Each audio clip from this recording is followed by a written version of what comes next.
but deliver us from evil.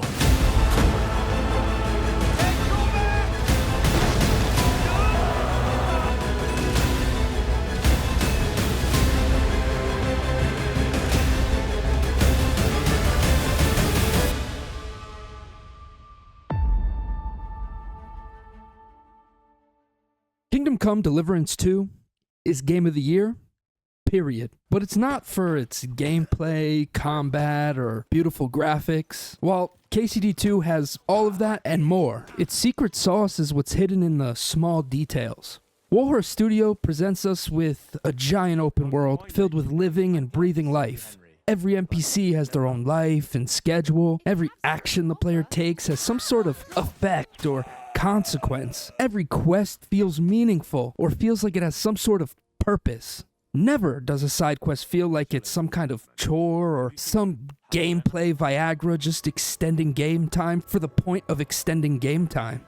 KCD2 takes everything from the first game, doubles down, and makes it better than I could have ever imagined. KCD2 begins almost immediately after the events of the original game. Our valiant hero, Henry of Skalitz, accompanied by Lord Hans Capon, are tasked with delivering a crucial message to the League of Lords. Their mission is to potentially forge an alliance in which would betray King Sigismund while restoring King Wenceslas to the throne. As Henry and Hans reach the Trotsky region, they decide to set up camp a day before reaching Trotsky Castle. Suddenly, they're ambushed by ruthless bandits, losing their men, clothing, and the vital letter of alliance intended for the League of Lords. This is the moment everything spirals out of control, and our courageous Henry must find a way to gain entry into Trotsky Castle. With that said, I don't want to spoil anything for the story, so I'll just say for you guys that the story was fucking kick-ass and an emotional roller coaster. I found myself smiling or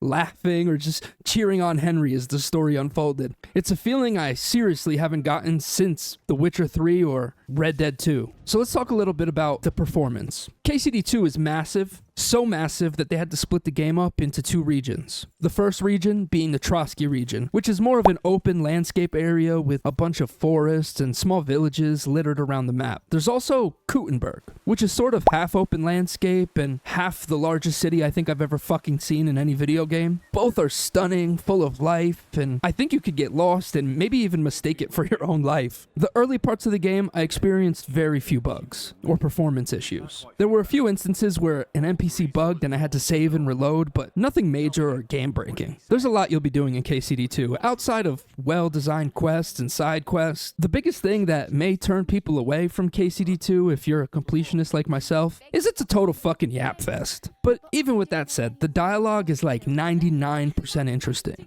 I never felt bored or felt like I wanted the dialogue to be over. I was always engaged and wanted to talk with each and every character. The second biggest thing is the combat. And if you've played the original, it's basically a lot more refined version of that combat system. If you don't know, I really don't know how to explain that style of combat other than it's positional. You have to move your sword to the opposite side of your enemy to attack. If they're up or down, you want to be left or right. If they're left or right, you want to be up or down.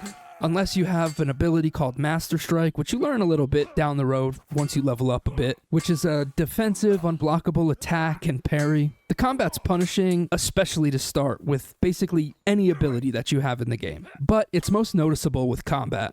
Your skill XP and level directly affect your animations. If you're level 1 with swords, your swings will be long, slow, clunky, and basically do no damage. If you're level 30, your strikes will be swift, precise, and do tons of damage. You also have like 30 other skills to level up, like thievery, lockpicking, and pickpocketing, which is my favorite part of the game. I love sneaking into people's houses, dropping sleeping potions in their dinner, coming back later that evening and robbing the whole house blind while they're sleeping and literally can't wake up.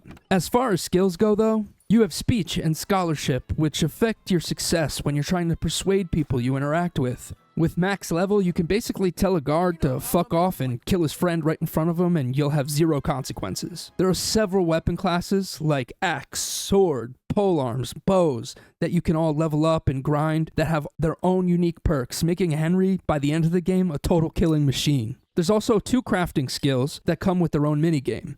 blacksmithing, where you can craft your own personal weapons or sell them to a smith for groschen. There's also a potion making minigame where you pick flowers from out in the open world, come back, and you can make health potions, poisons, potions that give you a buff to your strength or how much weight you can carry, or simply you just sell those to the local apothecary. There's a ton of stuff to grind if you want. Me personally, I maxed out nearly all of my skills by the time I finished the game. There's a fast travel system in place as well, which is a fairly major part to the game.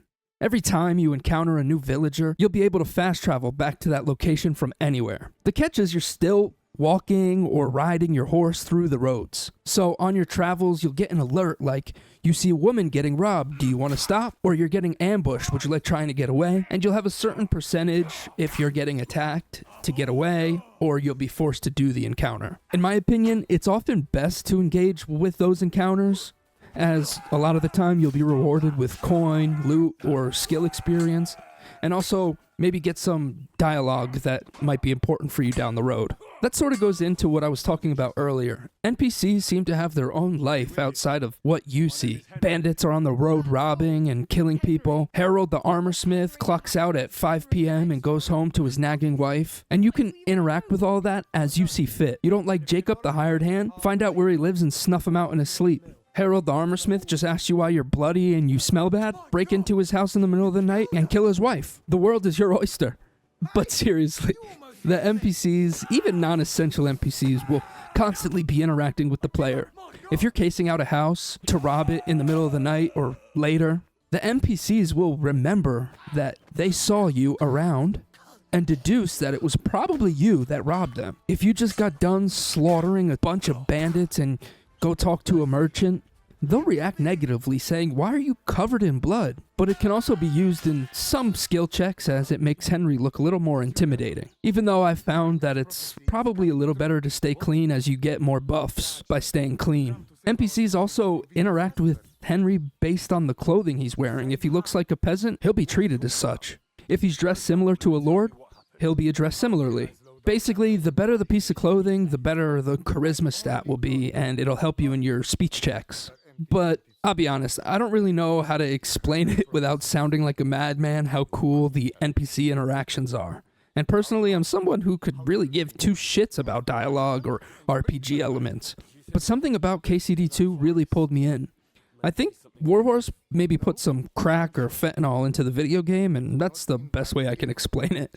And just to add to the immersion, the audio is basically an ASMR simulator. As you walk around, you hear crunching of the earth beneath your feet. While you're talking to people and moving your arms, you'll hear your armor clanking around. It just puts that cherry on top to what's already a beautiful and immersive game. But I'd be lying if I said KCD2 didn't have some issues. But I believe most of these issues have been acknowledged by the devs, and I don't think they should be a deal breaker for the most part. But the economy is pretty much non-existent. Vendors don't have enough groschen to buy more than one or two pieces of gear. So looting and the inventory system become kind of pointless, especially near the end game. I kept looting through my entire playthrough and I accumulated so much loot that there was nowhere to sell it, so I just dumped it out all on the street.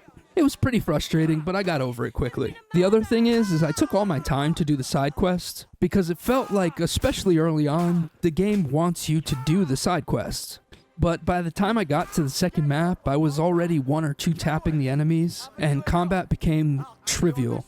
I think the game needs to dial back the XP gain from weapons and just combat overall. But if you're not a completionist like myself, and you're just somebody that kind of does one or two side quests along the way while really focusing on the main quest, I don't think you'll have this issue whatsoever. Also, the save system is a common annoyance for a lot of people. To save progress, you need to drink a potion, which you can craft, find, or buy, or you need to just go to sleep in one of the beds that you're given. And if you don't save, sometimes it can cause 30 minutes to an hour of progression.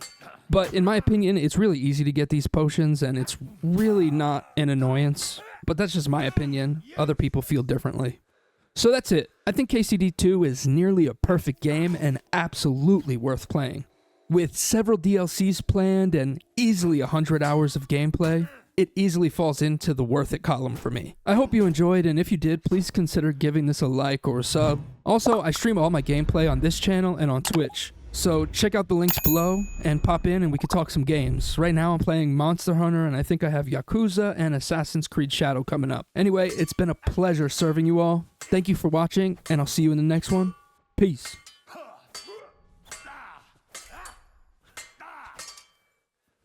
You wanna try me?